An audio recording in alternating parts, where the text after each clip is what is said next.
This is Andi Purewal, Boxing Social, and I'm joined by former multiple-time world champion, Carl the Cobra Froch, out here in Saudi Arabia. Carl, how you doing? All right, mate. The sun's shining. There's a big event coming up, which I'm looking forward to. And I'm getting plenty of attention, actually. I ain't even got my T-shirt on with my name on today. And I'm getting a lot of love. It's good to hear. At least somebody's getting a lot of love out here. Obviously, we're here now, one of the biggest fights of the year, something that's been billed as one of the biggest heavyweight fights since Lewis Tyson. How big is this fight, in your opinion? It's very big. Lewis Tyson, that was big back in the day. But in terms of what's on the line, all the belts, nearly all the belts, let's not forget WBC with Deontay Wilder. That's not up for grabs. But I think the pressure that's on AJ and the magnitude of this fight and this event here in Saudi, I think it doesn't get much bigger. So it's fair to say this is probably one of the biggest heavyweight fights, certainly in the last decade. Talk about that pressure throughout AJ's career from the moment he became professional, obviously his Olympic successes, and then all within his 16th fight against Charles Martin. He's always had a lot of pressure on him. He's been a huge reason behind this surge of the following in British boxing. A lot of people have told me this week, and in Johnny Nelson's eyes is one of the reasons behind there being a lot of money invested into the sport. How do you feel AJ's going to cope with the pressure on Saturday? Do you feel there's more or less on him without those titles? What you've got to ask yourself is where it all began. What was the catalyst for it all? There was a little fight at Wembley Stadium involving a lot of people. And on from there, AJ put on a great performance against Klitschko. After getting badly hurt, Klitschko allowed him to recover. And that's something that Ruiz didn't do. He didn't allow him to recover. And he closed the show. So Ruiz has got a mountain to climb. I forgot what your question was. But this fight's big, and the pressure is all on AJ. Because this is an all or nothing fight.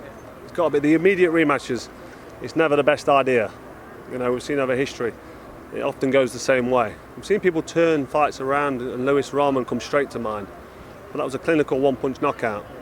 And he was flying out there late after being on a movie, and he was at altitude, and he got ironed out of one shot, and he put it right. This fight with AJ and Ruiz, AJ got conclusively beat up. After putting Ruiz down, Ruiz climbed off the floor, stuck it on AJ, hurt him, and then AJ was unable to recover from that shot. So he then got beat up for 2 or 3 rounds and then was forced to kind of surrender. So there's a lot gone off in that loss. It's not just a quick loss, one punch, flash knockdown, whatever. It's quite a bad beating. So to correct that straight away in an immediate rematch, you've not only got a physical mountain to climb, you've got to get it right, and you've got to get your tactics right, and you've got to think to yourself, do I lose weight, do I put weight on? He's lost a bit of weight.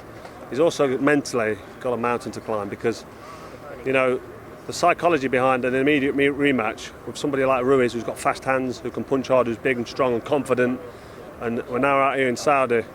There's a lot of money on the line. There's a lot of commercial stuff surrounding Joshua.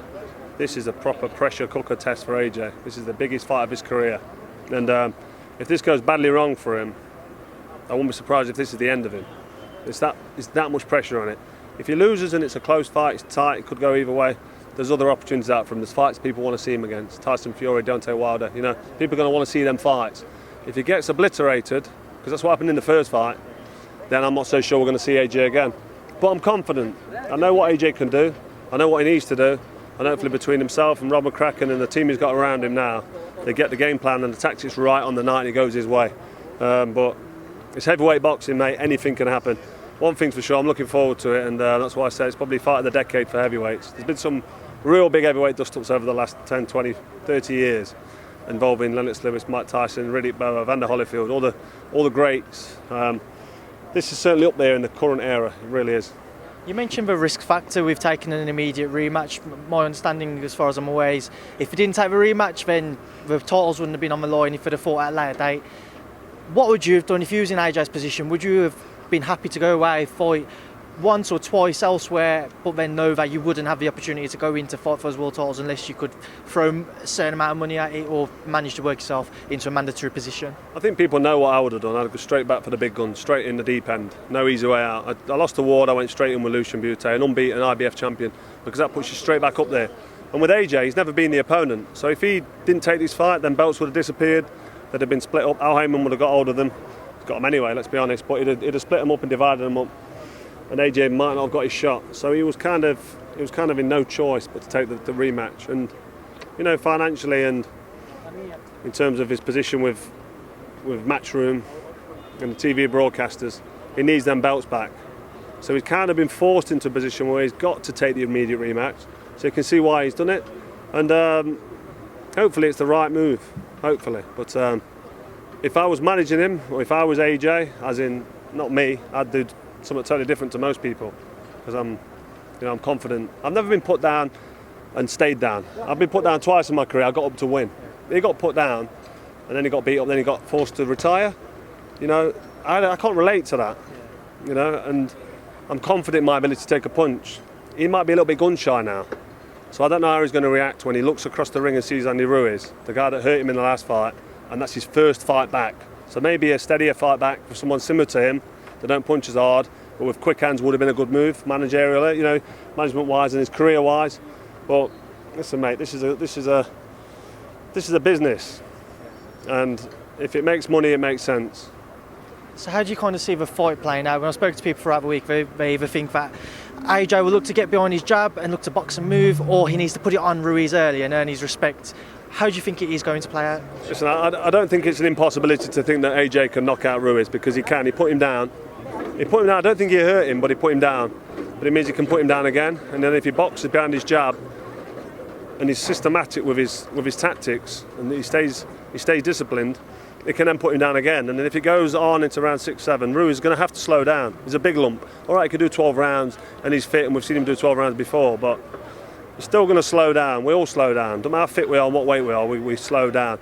And that's when AJ can really take over. So AJ could outbox him, he could catch him and then beat him up and force a stoppage, but I think it's going to be AJ points in an ugly fight, or Ruiz is going to come and just steamroll him and beat him up again and stop him. That's how I think it's going to go. And at the minute I'm on the fence with which way I'm going to lean, but I'm going to take more from this weigh-in. I'm going to have a look at him, I'm going to listen to him, and I'm going to make my decision closer to the fight. I mean, I know we don't know the weights as of yet, but throughout the week we've seen a leaner version of Ruiz-Joshua. What can we read into with regards to that? I just think he'll be a bit quicker, and he'll be boxing a bit more, and he'll be looking to move and use the ring. But I don't know if that's going to help him, because Ruiz cuts the ring off well. He's got slow feet, but he's got fast hands, so he'll cut him off quite easily, just by turning and just little steps, pressure. And then when he's got him where he wants him, against the ropes, in the corner, in punching range, he'll then let his fast hands go. So AJ will have a real tough job if he thinks he's going to jab and move and run and tie up Ruiz, because I don't think Ruiz is going to have that. Ruiz is a natural fighter. And what should we make with regards to the fact Ruiz has had a full 12-week camp now? Obviously last time out he only had 5 or 6 weeks. How much of an extra do you feel that Andi Ruiz can bring into this rematch? I just think Ruiz is going to be just high work rate as much as he can. I know he's extra weight, but he seems to be fit with that weight. And high work rate, accurate counter punches, and the mindset of a Mexican. He's a natural fighter who's been fighting since he was 5 years old. And when you're in that position, you do things subconsciously without even thinking about it. And that's the advantage he's got on AJ. He's got that natural muscle memory where he reacts and responds to shots, and he's not even thinking about it. It's all happening subconscious. So when he gets up close and he gets to where they're in striking range, Ruiz has got a massive advantage. He'll land first. We've obviously got this fight out here, we've seen Amir Khan fight out here, and your old foe George Groves fought Callum Smith out in Saudi Arabia. Do you feel Saudi could become a bit more of a location for boxing? Do you think we could see a lot more fights out here in the future? Potentially, yeah. Potentially. I mean, should we quickly get your thoughts on the rest of the card? Hunter Povetkin, what are your thoughts on that one, Carl? Good fight. I think Hunter does the job. Povetkin's not to be taken lightly, but it's a good fight. I like Hunter. What's he done? He's only lost one fight to Usyk down at cruiserweight. He's not a big heavyweight, 6'2". He's not that heavy. He's probably about as big as my big brother. He could probably make cruiserweight, but I like him. I think he's a decent fighter, and he's got a lot of skills. He's got quick hands. That's a good fight. It's one I'm looking forward to.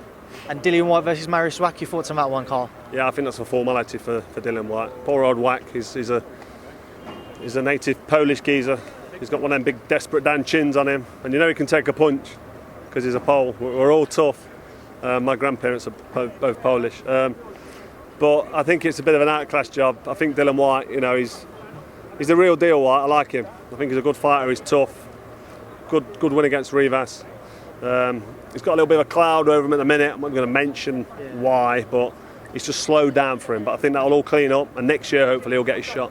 And finally, a couple of weeks ago, your old division saw Callum Smith defeat John Ryder. Did you catch the fight, Carl? If so, what was your thoughts? Highlights. Thought it was really close.